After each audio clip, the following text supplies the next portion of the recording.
Well, thank you very much for choosing this presentation. My name is Rob Jeges, and we're going to discuss a few things about other uses of Sofia. We're very used, we understand it very well as a tool to assess the skills of individuals and roles and so on. But there are more things that we can do with it, and one of them is to look at how to organize, and how can we use Sofia to come up with models of organizations. So the first thing we're going to talk is the motivation. Why do we organize? Why is this important? There is a number of reasons why organizations exist. Basically, it is about reducing uncertainty. That means that each person knows how to perform what is expected and how to contribute to the whole of the organization. There's a balance between the needs of the individual and the needs of the organization. It is like a project where you have a number of people with diverse ideas and direction and a common purpose. And the idea of the organization is use and tap on all that diversity and channel it through a common purpose. There is, of course, the need to optimize resources to become efficient as well as effective, and various other elements that make the organization the basis of any enterprise.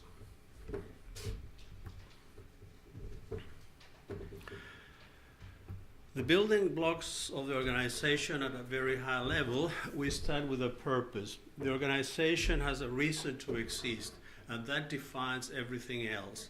Many times, there is an implicit acceptance of that purpose, but it is important to think about it, to understand and all that, because it is, although upside down, it's the foundation block of everything else that follows. We follow with a strategy, which is, in simple terms, the strategy allows us to choose among many options, to select a path. There are things that we can do, and we need to choose which are those things that we can do. It also is going to help us to set aside things that we may do, but they're not in our best interest. So it is about selection and choice. We follow with an operational model, which is the way in which the strategy is articulated. So the strategy is a set of directions and choices, and the operating model is what gives the flesh to it. And we finish with organization structure. So all these steps are interdependent, and there is a cascading effect. You really need to start with a well-defined purpose. Then you need to decide on that purpose, which is a strategy to go forward, and that's about selection and choice. Only then you define an operating model. How are you going to implement that strategy? And we finish with the organization structure. The purpose of the organization is a combination of the vision, the mission, and the culture or the values, right? All these things together form the purpose. So when you think about the purpose of an organization, it's really how it interacts with people, what it offers to people and what it expects from people. And that is defined through a vision, which is where we want to be in the future. Then there is a mission, which is what we should be doing today in order to achieve our future state. And the values is a culture that the organization would like to have.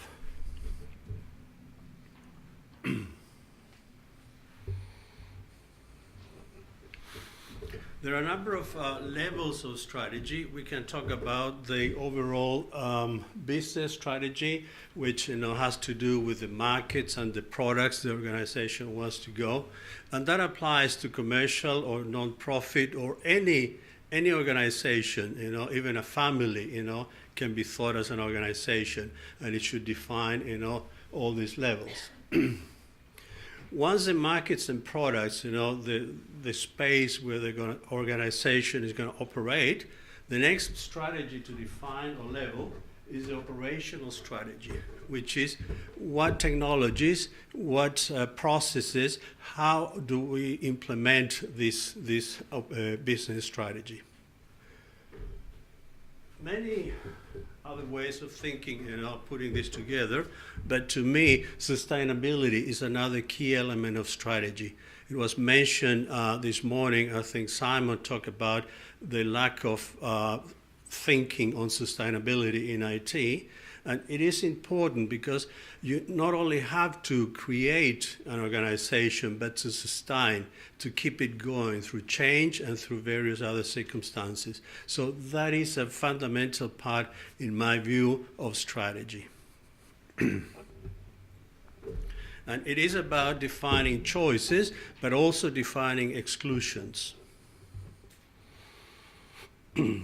And finally, the operating model is just a set of processes that defines all the activities that are going to take place, the inputs and the outputs, the sequence, the interdependencies, and so on. So right now, we are down to brass tacks, we're doing things. But those things are defined by all the other elements above. So this needs to exist in the context of a strategy, and the strategy in the context of the rest of the elements.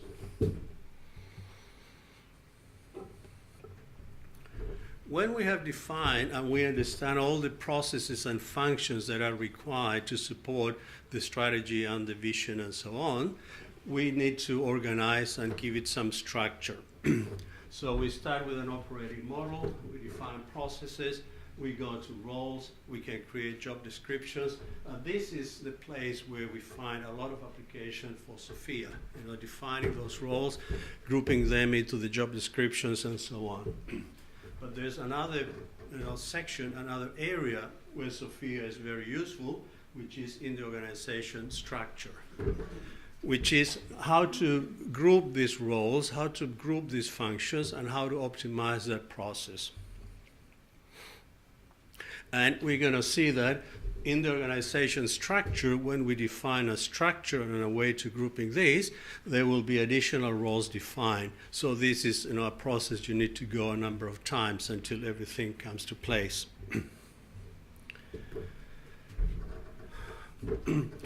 The traditional view of an organization was developed by Porter back in the 80s. And it is the value change model which we have all come to understand and love. But there are some criticisms done in recent years, in the last 20 years or so. Basically what we have is a number of roles that run this way, which are the firm infrastructure, the human resource management, the technology development, and procurement. All these are common functions that support the organization. And then you have, the meat and potatoes of the organization, which is, the actual operation. And there is a chain here that you need to get the inbound logistics, where all your supplies are obtained. You process them, you transform them, you deliver to customers. And then you have two other key functions, which are marketing and sales, so you can sell and promote your products, and also service. In this context, service is the service of the product. So if we are in the business of making computers, when the parts break down or they need maintenance or anything, that is the type of service.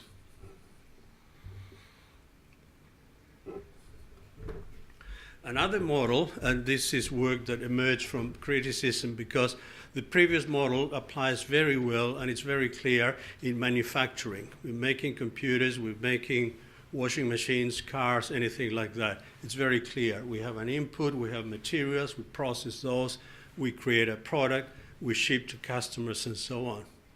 But there are other types of organization, and this value shop model looks at things like where there is an intensive application of a particular technology. So now we don't have inputs and outputs, we have a problem, which could be typically in health, someone with a condition. And that condition needs to be assessed and treated and so on. So the organization now applies a different set of processes. What's interesting is that the top functions remain the same. So we have the same, support set of functions. And then we have, on this particular case, which also applies to education, professional services, and anything that requires an intensive application of technology, a process where it starts with the acquisition of the problem, the enrollment of the student or the patient that comes in or the person that has a particular design for a new house, architecture, for instance, or a building or something like that. A specialized type of software. We can see this, for instance, in various industries where there's very specialized application. For instance, in mining and oil exploration and so on, they have very specific applications to deal with that, with an intensive application of technology. Problem is, analyze and solve, and then there is a choice of solution or, going forward. And then that choice is executed, it's checked against progress, if it delivered the intended benefit, and this can go in a loop. So there's a different type of organization there.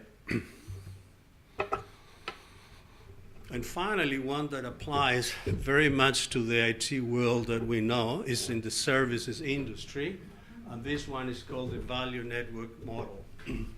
And it applies, in various places like logistics, communications, infrastructure, and to most IT shops that exist within a larger organization. When you have a big organization, it could be a bank or it could be a health provider or any type of business, you will have an IT support function which will be most of the time organized along these lines, because it is in the business of providing a service. So it can be as a sub-element of a bigger organization or stand on its own feet.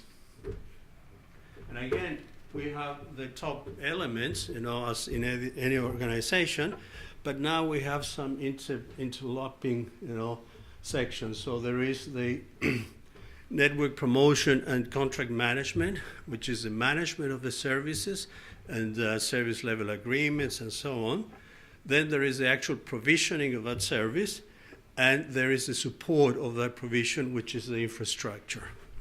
This should, ring bells, to most of the work that we do and we see, right? So there is, client engagement managers, then there is people that provide the services, and then you have the data centers and all the other support.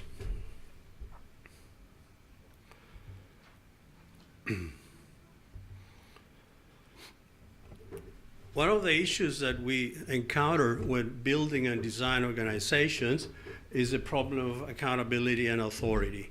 When you organize functions and peoples and so on, you are delegating authority, from the top of the organization, the board, the CEO, and so on. Authority is being delegated down, so functions are performed. And that delegation of authority creates responsibilities. So every time that you delegate authority to someone, that person or group or entity is responsible for the appropriate use of that authority. It's a basic principle of management, and when that is done, as in the first diagram there, everything is fine. However, it is a very easy to break principle, and there are two misfits that we need to watch when designing organizations. First one is the principle of unity of command, right? If you have two sources of authority over the same entity, then there's going to be a conflict, a conflict of responsibility, because that entity down there, will be getting mixed messages. Do this, no, do that. The other type of problem, which is a conflict of authority, is when you have a single authority giving messages to different messages to two different entities. So the entities come into a conflict here because they're given different messages, and this is a conflict of authority, because people believe the two ones create responsibilities against a different message. Why is this important? Because we can see that in all these organization designs, there is possibility for these conflicts to occur, right? And if you think, if you close your eyes and you think of your organization or organizations that you have encountered, you probably will find some of these issues, right? So this is a simple explanation. For instance, if we have infrastructure operation, there are two lines, one going to the firm infrastructure and another one going to technology development. There are two messages going there, right? The firm structure will probably have budgetary controls and governance controls and various other disciplines that are going to be in conflict with the desires and wants of technology development, that wants to do things, wants to create new things and develop and so on. So if that is not properly managed, there is going to be conflict of responsibility down below. And if we recall, conflict of responsibility, we have two authorities coming down on the one. So with these basic elements in place, we can now think a little bit about Sofia and how the Sofia model can be integrated with these ideas. It is a very high level, but it's just to get some notions cemented in place. So we have here the 6 Sofia families, as you may by now be familiar with the colors. We have strategy and architecture, which is red, which covers the entire organization. Their functions and roles are going to be across all the activities in the IT organization. Then we have skills and quality, development and implementation, and change and implementation. All these families of Sofia skills are applied across the entire organization. And then down below we have brown, which is delivery and operation, which is where things take place. This is where the infrastructure is operated, where the services are provided. And up here in green, it's hard to read, but you should be able to read relationship and engagement. So these are your client managers, your engagement managers, the function that sells and promotes IT to the outside world, which could be the rest of the organization, or it could be the market, depending on the purpose of the organization. And we can see that most of these functions up here cut across, with the exception on the left side, there is a bit of green that goes up because there is a specialization, in skills and quality and development and implementation. There is a big difference between the front end and the back end, and that is reflected like that.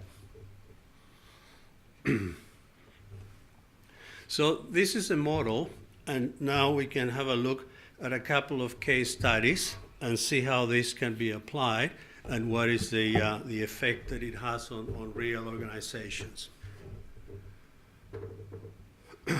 So the first example I'm going to discuss is a federated organization where there is an IT department that looks after 6 autonomous departments, right? This is within government, and each of these autonomous departments is separated from the rest. So they have agreed to cooperate and have a common IT service organization. To make it a bit more complex, the provision of the service is outsourced. So we have services provided by a third party, and they're channeled through this IT organization to these autonomous departments. The work that we did here was to reorganize. This IT division was created by the amalgamation and the coming together of these 6 autonomous departments. So they brought a lot of legacy applications and teams that supported them and various sub-organizations and so on. So it was a big collection of people and a big clamor of voices, and it had to be organized. As in all government, there are constraints, there are budgetary constraints, there are levels constraints, and so on. So it wasn't an empty, a white canvas. We had to work within a very large number of constraints. So that can be reflected there. But essentially, what we were trying to do was to separate the various things under the model. So using that model of Sofia, we know that we can avoid many of the conflicts if we keep the colors pure and separated. Mostly achieved. There are a couple of places where things are a bit, funny. There is an office of the CIO up here, which deals with vendors and contracts and procurement. And there is a responsibility down here of a team called Infrastructure and Support to deal with the third-party provider, with the outsourced, delivery of service. So here we have a bit of a conflict because we have two, separate entities dealing with the same problem, right? So that is something that needs to be, would have been better to separate. The rationale for doing it here, because again it's about compromises, this is the technical, relationship, and that one is a commercial one. We have a technical resolution manager here. This is a single person, which is like an incident manager for VIPs, right? One of the characteristics of this federation is that it is very senior in government, and they need, instant attention and resolution of problems. So it was decided to have a person that is a mix of operations and relationships, brown and green, that is able to quickly deploy solutions, to go to any of these senior VIPs and address the problem in the most expedited manner. Ideally, there should be no problem that is handled outside the normal support. But in real life, nobody's perfect, so that was, the compromise. The third area of interest is this policy and risk. So this was a single person with technical skills on development of policies, on risk management, and on security management, IT security. And again, it was a compromise because of the number of people, and it was sort of the best fit, right? But there is an issue, in my view, of mixing risk management, with anything else, because risk management should be autonomous. If you compromise risk management, then it loses its effectiveness. But you don't win all the battles. We have a service delivery area here, which is responsible for 3 different areas. So we have here the solution delivery, which basically design little applications and solutions and so on. Then we have application support and infrastructure. These guys here support the legacy applications that are used by these other departments, and this is a relationship with the providers. Now, there are different colors, there are different functions, but they can live together under service delivery, because this is an organizational thing. It's about management and coordination of resources. So there's no conflict here, because these work, very much in specific areas. Not as silos. There is interconnection and intercommunication for sure, but they have, independent areas.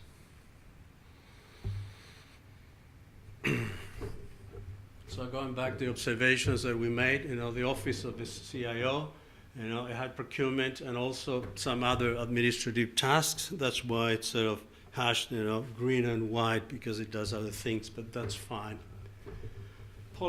Policy, security and risk is an area where we have the problem of risk management, but because of size, it's consolidated there. The VIP incident manager, as a dedicated function, and the infrastructure support. Another observation, this comes down to the actual, second level of the case, is that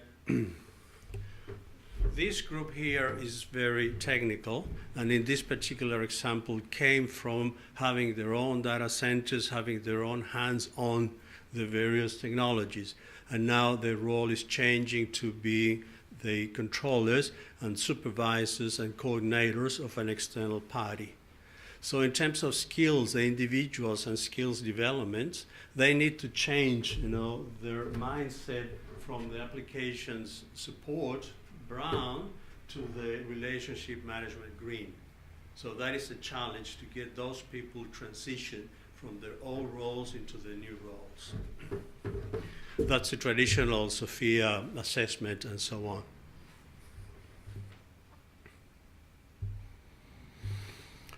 I have another government department example for you.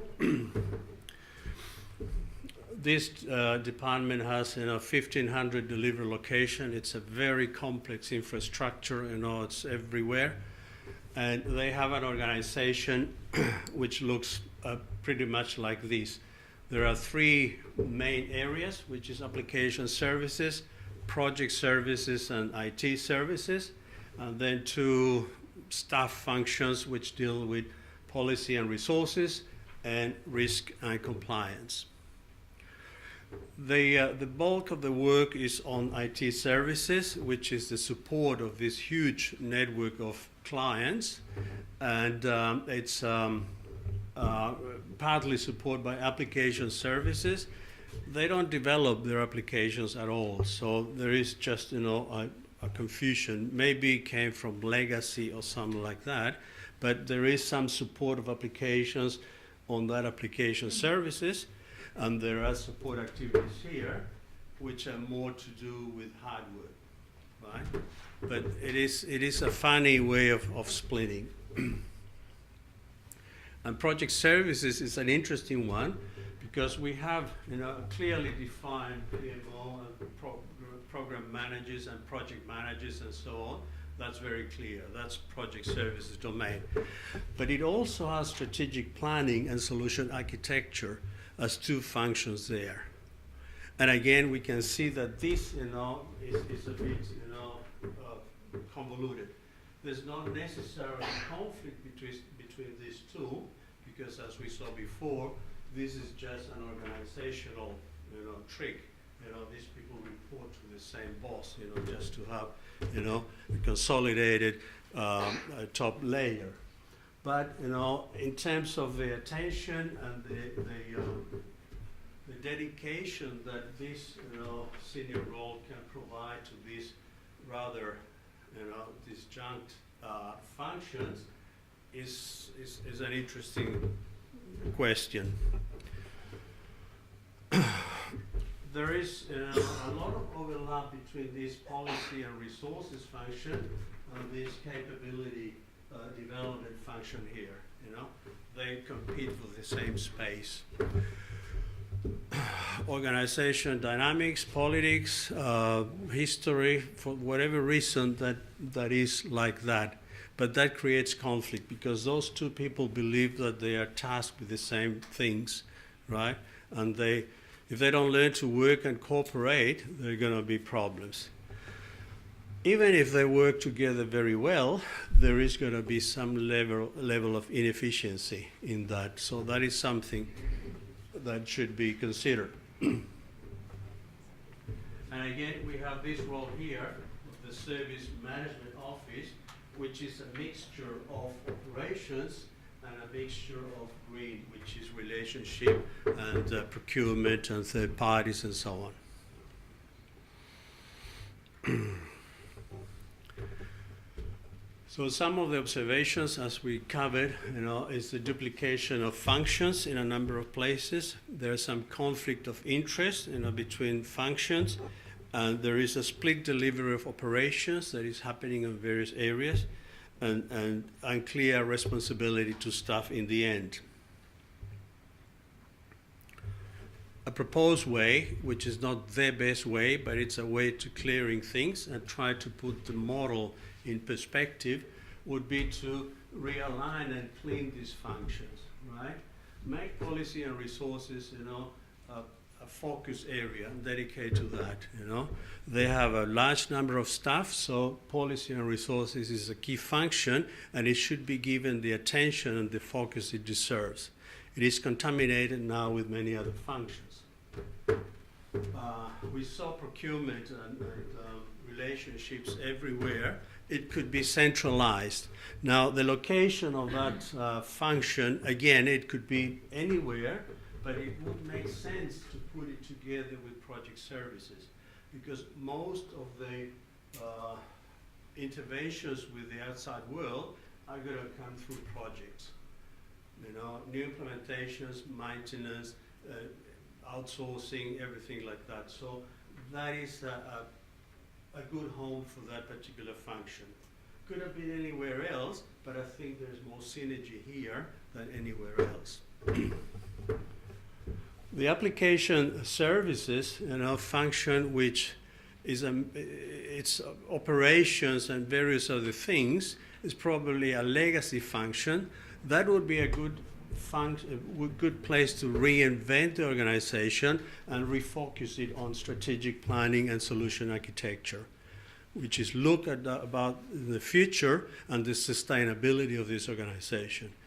The previous diagram is a today, you know, diagram. This one would help them move into the future. And my pet hate, you know, risk management, I think should be well separated and so on. Very common to find risk management together with reporting and with governance and various other functions. You know, it's a convenient, it's a convenient lumping of all these functions, but it diminishes the value and the power of risk management.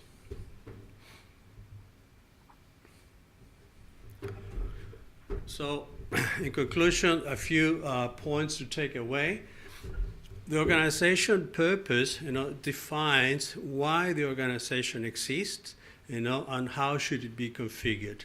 It should be the first thing for anyone looking at an organization to understand very clearly, not only oneself, but the group of stakeholders, you know, senior management or whatever is the group of stakeholders that are concerned with this particular change or reorganization or realignment.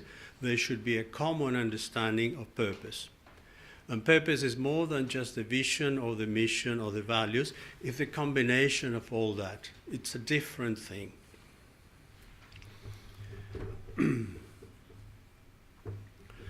The operating model, the organization model that is going to support that operating model is an important choice, right?